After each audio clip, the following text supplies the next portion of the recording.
ಪುರಸಭೆಯ ಕೊನೆಯ ಸಭೆ. ಪ್ರತಿ ವಾರ್ಡಿಗೆ 5 ಲಕ್ಷ ಅಭಿವೃದ್ಧಿ ನಿಧಿ ಮೀಸಲು.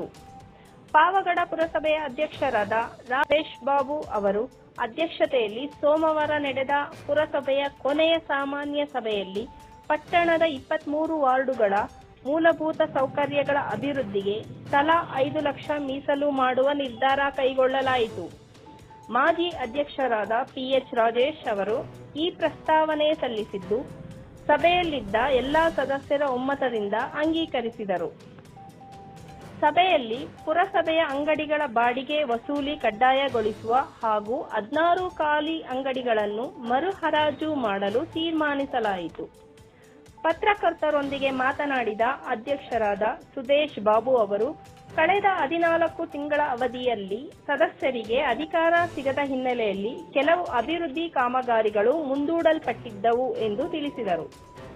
ಸಭೆಯಲ್ಲಿ ಉಪಾಧ್ಯಕ್ಷೆ ಮಾಲಿನ್ ತಾಜ್, ಮುಖ್ಯಾಧಿಕಾರಿ ಜಾಫರ್ ಶರೀಫ್, ಸದಸ್ಯರಾದ ರಾಮಾಂಜಿನಪ್ಪ, ವೆಂಕಟರಮಣಪ್ಪ, ವೇಲುರಾಜು, ಮೊಹಮ್ಮದ್ ಇಮ್ರಾನ್, ರಾಮಲಿಂಗಪ್ಪ, CN ರವಿಕುಮಾರ್, ಸಿನಿಮಾ ಗಂಗಾಧರ್, ಶ್ರೀನಿವಾಸ್, ರಾಮಾಂಜಿನಪ್ಪ, ವಿಜಯ್ ಕುಮಾರ್, ನಾಗಭೂಷಣ್ ರೆಡ್ಡಿ, ಗೋರ್ತಿ ನಾಗರಾಜ್, ಸುಧಾಲಕ್ಷ್ಮಿ, ಲಕ್ಷ್ಮಿ, ಗೀತಾ ಹನುಮಂತರಾಯಪ್ಪ, ರಾಧಮ್ಮ, ಜಾಹ್ನಾ ವಿಶ್ವನಾಥ್, ಅನಸೂಯಮ್ಮ, ಗಂಗಮ್ಮ, ಸುಜಾತ, ಶಶಿಕಲಾ, ಆರೋಗ್ಯ ಅಧಿಕಾರಿ ಶಂಶುದ್ವಹ, ಸಮುದಾಯ ಸಂಘಟನೆ ಅಧಿಕಾರಿ ಭಾಗ್ಯಮ್ಮ, ನಾಗರಾಜು, ಇಂಜಿನಿಯರ್ ಹೆಂಜೇಶ್, ಲೆಕ್ಕಾಧಿಕಾರಿ ಹರೀಶ್, ಮ್ಯಾನೇಜರ್ ಪ್ರದೀಪ್ ಕುಮಾರ್, ರಿಯಾಜ್ ಮತ್ತು ಸಿಬ್ಬಂದಿ ಹಾಜರಿದ್ದರು.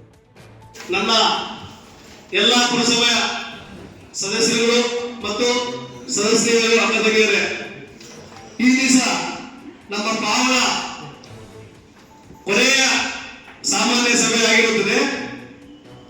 ಆ ಒಂದು ವಿಚಾರಕ್ಕೋಸ್ಕರ ನನ್ನ ಎರಡು ನಮ್ಮ ಪುರಸಭೆ ಸಿಬ್ಬಂದಿ ವರ್ಗದವರು ಮತ್ತೆ ನಮ್ಮ ಏನು ಪೌರ ಕಾರ್ಮಿಕರಿದ್ದರು ಅವರು, ವಾಟರ್ ಸಪ್ಲೈ ಆಗಿರ್ಬೋದು, ಅವರೆಲ್ಲರಿಗೂ ನಾನು ಏನು ಈ 5 ವರ್ಷ ಅಂದ್ರೆ ಹಿಂದೆ 15 ವರ್ಷದಲ್ಲಿ ಇದೆ, ಈ 5 ವರ್ಷ ಕೊನೆಯ ಒಂದು 2 ಮಾತು ಮಾತಾಡೋದಕ್ಕೆ ಅವರದ್ದು ಒಂದು ಅವಕಾಶ ತಂದ ಇದ್ವಿ.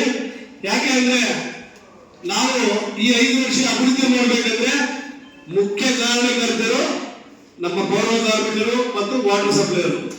ಯಾಕೆ ಅಂದ್ರೆ ಅವರು ಯಾವುದೇ ರೀತಿಯಲ್ಲಾಗಲಿ ನಾನು ಒಬ್ಬ ಸದಸ್ಯ ಅಂತ ಹೇಳ್ಕೊಂಡು ಆಚೆ ಓಡಾಡಕ್ಕೆ ಅದರ 14 ತಿಂಗಳ ಅವಧಿಯನ್ನ ಮತ್ತೆ ಪುನರ್ ಮಾಡಿ ಅಂತ ತಾವೆಲ್ಲ ಸೇರಿ ಒಂದು ಹೈಕೋರ್ಟ್ಗೆ ಹೋಗಿದ್ದೀರಿ ಅಂತ. ಹೌದು ಸರ್, ಅದಕ್ಕೆ ಆ ವಿಚಾರ ಬಗ್ಗೆ ಏನಾಯ್ತು ಅಂತ ಸರ್, ನಾವು ಕೋರ್ಟ್ಗೆ ನಮ್ಮ ಅಭಿಪ್ರಾಯವನ್ನು ತಿಳಿಸಿದ್ವಿ.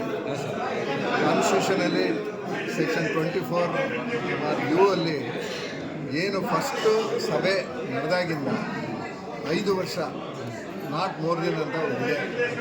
ಈ ಅಡಿಯಲ್ಲಿ ಇವತ್ತು ಇದೆ, ವಾಯ್ದೆ ಇದೆ. ಈ ವಾಯ್ದೆಯಲ್ಲಿ ಏನು ತೀರ್ಪು ಬರುತ್ತೋ ಅಂತ ನೋಡಿ ನಾವು ಮುಂದಕ್ಕೆ